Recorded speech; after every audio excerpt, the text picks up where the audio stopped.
On the planet of the gods, Broly steps up to Beerus. Taking on two Saiyan gods wasn't enough, so he's going straight for the real god. This is an animation done by UHG Animations, and it's a really cool fight between Beerus and Broly. What's interesting though is that in this fight, Beerus goes all out. 100% of his power is needed to compete with Broly, which makes sense, but when Beerus does go 100%, he transforms into this Hakai-Shin mode. It's very similar to when Toppo first became the god of destruction in the Tournament of Power. When he first embraced becoming a god, his entire body transformed. He got these tribal tattoos and he had this aura around him.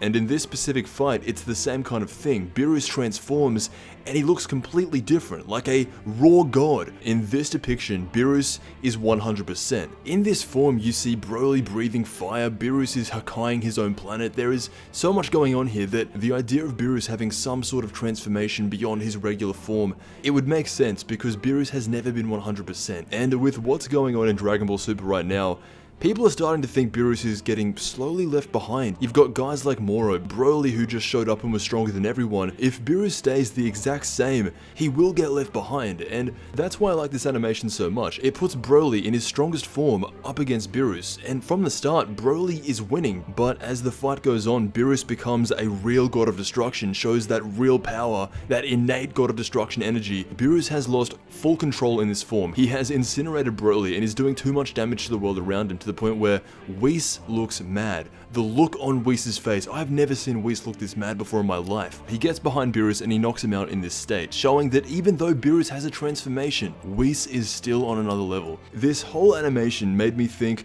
why didn't Beerus fight against Broly when he had the chance? He was there as Broly was on Earth. Where was Beerus? As all these new characters get introduced, he is nowhere to be seen. Against Moro, he's back at his home world not noticing. Is he just sleeping? Because if he is, Beerus won't be this pinnacle of power, the strongest god, for much longer. The Broly movie was based around Destiny, Goku, Vegeta, and Broly.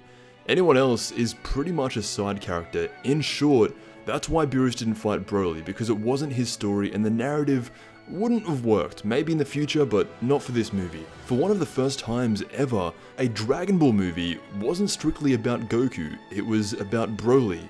He was the main focus, and that's why at the end of the movie when he was saved from Gogeta, it felt like a win, because Broly didn't die, and that's going to be a good thing for the future of this world. However, if Beerus did step in, it would have been a complete massacre. When he first showed up, Broly was very weak, not a threat to really anyone. He would have been the last thing on Beerus' mind. However, over time, Broly would get stronger. During his fight with Goku and Vegeta, he got so strong to where nobody could compare. Whis was the only one making it look easy.